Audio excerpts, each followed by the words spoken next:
یعنی بعض مقامات پر جہاں نیوٹن کے نظریات کے مطابق یورینس کو ہونا چاہیے تھا، یہ اس سے پیچھے ہوتا تھا، اور بعض مقامات پر یہ پیشن گوئی کردہ اوربٹ کے مقام سے کچھ آگے ہوتا تھا، اور یہ فرق اس قدر زیادہ تھا کہ اس کو کسی طرح بھی نظر انداز نہیں کیا جا سکتا تھا۔ اس مسئلے کا اب حل کیا ہے؟ اب صاحب عقل سر جوڑ کے بیٹھ گئے اور لگے نئی نئی طویلات گھڑنے۔ بعضوں کا خیال تھا کہ ہو نہ ہو نیوٹن کے گریوٹی کا قانون نظام شمسی میں ہر جگہ پر یکساں طور پر اپلائی نہیں ہوتا اور ان فاصلوں پر گریوٹی کا فارمولا بدل جاتا ہے، لیکن اس سے آگے جو کہانی شروع ہوتی ہے وہ بہت ہی پرکشش اور دلچسپ بھی ہے۔ اچھا، یہ جھانسا سائنس میں عموماً ہوتا رہتا ہے اور ابھی بھی ہوتا ہے۔ ایسے ہی مشاہدات کی وجہ سے ہم نے کبھی پلوٹو کو سیارہ بنا دیا تھا، اور ایک زمانے میں تو مرکری کے اوربٹ کی وضاحت کے لیے لوگوں نے اس پیٹرن کی پیروی کرتے ہوئے ولکن نام کے ایک سیارے کی پیشن گوئی بھی کر دی، جو کہ سورج کی دوسری طرف ہوتا اور مرکری کے مدار پر یوں اثر انداز ہوتا کہ ہم جو مشاہدہ کرتے اس کی وضاحت ہو جاتی۔ لیکن امر واقعہ یہ ہے کہ ایسا کوئی سیارہ سوائے اسٹار ٹریک کے تصوراتی ٹی وی سکرینز کے کبھی ملا نہیں۔ بہت حد تک یہی پیٹرن ہم نے ڈارک میٹر کے سلسلے میں بھی اختیار کیا کہ ہو نہ ہو کوئی غیر مرئی مادہ ایسا ضرور ہوگا جو روشنی کو جذب نہیں کرتا لیکن گریوٹی کی فورس رکھتا ہے۔ کچھ لوگ تو اس کو ایک قدم اور دور لے گئے اور مونڈس کے نام سے گریوٹی کے قوانین میں ایسی تبدیلیاں کر دیں کہ وہ مشاہدہ کردہ تمام مظاہر کی وضاحت کر دیں۔ بہت عرصہ قبل یونانی فلاسفر کا یہ یقین تھا کہ اجرام فلکی ایک ایسے مواد سے بنے ہیں جو زمین سے مختلف ہے، اور یہ اعلیٰ ترین جیومیٹری کی شکل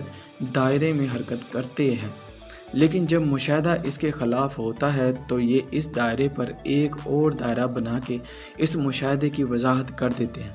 مجھے کبھی کبھی لگتا ہے کہ سائنس میں ہم ایسے ہی دائروں پر دائرہ بناتے رہتے ہیں، اور غالباً کسی حد تک یہ ناگزیر بھی ہے، لیکن کیونکہ سائنس میں ہر چیز کو ہم نے مشاہدے اور تجربے کی بنیاد پر پرکھنا ہوتا ہے، اس لیے جو بھی مفروضے آپ قائم کریں گے اس کا مشاہدہ اور تجربات سے ثابت ہونا ضروری ہے۔ بہرحال ہم اپنے اصل موضوع کی طرف لوٹ آتے ہیں۔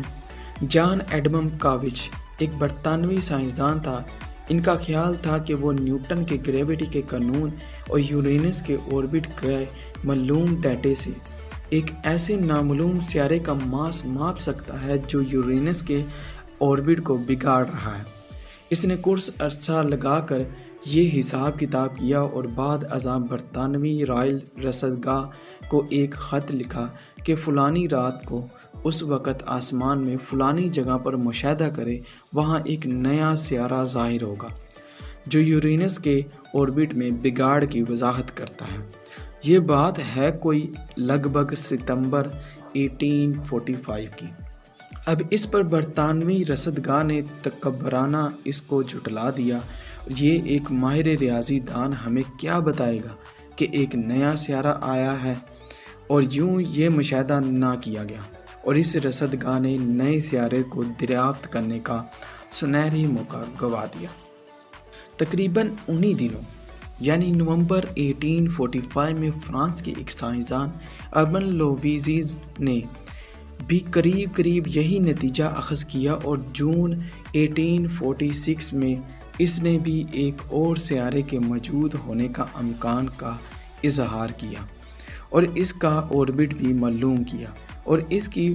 پیشن گوئی بھی کی کہ 24 ستمبر 1846 کی رات کو آسمان پر فلاں جگہ پر نظر آئے گا، اور اس مشاہدے کی درخواست جرمنی کے نیو برلن رصدگاہ کو بھیجی، جنہوں نے فوراً اس پر عمل درآمد کا سوچا، اور یوں ہوا کہ بتائی گئی رات عین اسی جگہ تھوڑے سے فرق پر ایک سیارہ نظر بھی آ گیا، جس کو پھر اوربٹ سمجھا گیا۔